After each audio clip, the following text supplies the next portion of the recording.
Hello everyone, my name is KristiAdams, and I like to say a world without limits. With Legos, that is.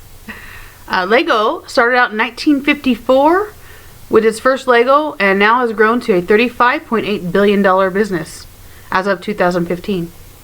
Today I'd like to go into a little bit about the founder of Lego, his family, and a special place that I recommend that you buy Legos from. Old Kurt Christian was the founder of the Lego Group. He was a skilled carpenter, and he bought his first building in 1916.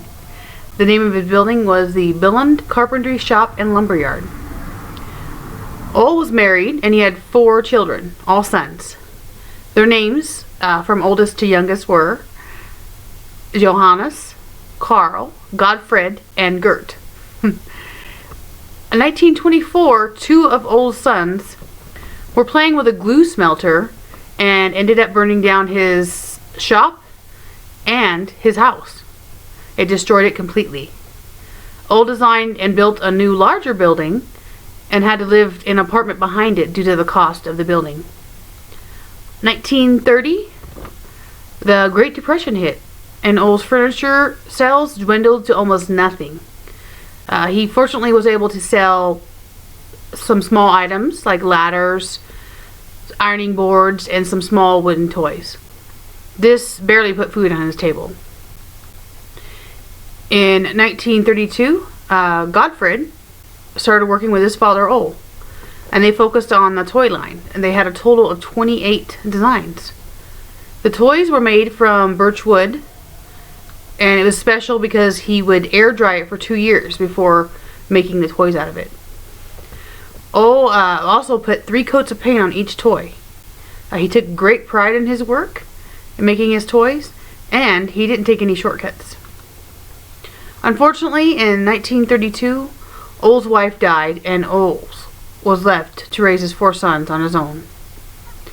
Around 1934, Ole decided that he would like to come up with a new name for his company due to he was selling mostly toys. The name that he chose was Lego, L-E-G-O. In Danish, Lego means playing well. In Latin, Lego means putting together, and in Spanish, it means to build. I think Ole made a good choice of the name for his company. It suits it. In 1942, an electrical fire was caused by a short circuit, and it burned down his warehouse. Like before, Ole decided to rebuild. This time he built a bigger factory than the one before, and it stood in the same place. Around 1947, a salesperson from a British machine tool company came to sell Ole one of their machines.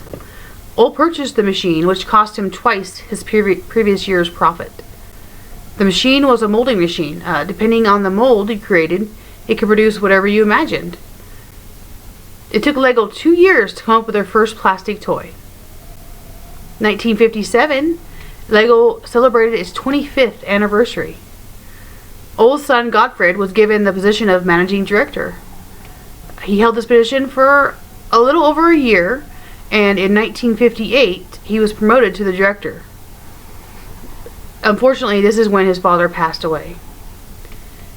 Godfred luckily had the same thinking as his father, and I believe this is why Lego had great success with the company. In 1960, the factory was struck by lightning, and the part of the factory that produced the wooden toys was burned down. At this point, Lego decided to focus solely on plastic toys, and they quit making wooden toys at all. Around 1968, Godfred opened up the first Legoland theme park. As of today, the park has 9 theme lands and is 45 acres in size. There are 5 Legoland theme parks open around the world. They are in California, Germany, Florida, Malaysia, and United Kingdom. In the future, Lego is possibly going to open future Lego parks located in Dubai, Japan, Shanghai, India, and New York. The one thing I enjoy every time I visit the Legoland California park is the miniature lands. It gives me a different perspective on things and lets me open up my imagination to all the possibility life has to offer. Lego has so many products to choose from and places to buy them. I would like to recommend stopping by the Lego store in Anaheim, California. This is one of my favorite stores. This store is located on downtown Disney Way. The first thing I think you should do is go in there and buy their characters. That's build a character, 3 for $10. My son and I usually spend about 40 minutes at this station. Or you can pick up a kit and follow instructions to build a ship. The store also offers various different colors and sizes sold by the bucket. You can buy a whole bucket. For that brief moment, while you build something great, no matter what your age, be innovative and live in a world without limits. Go build something great. Thank you very much.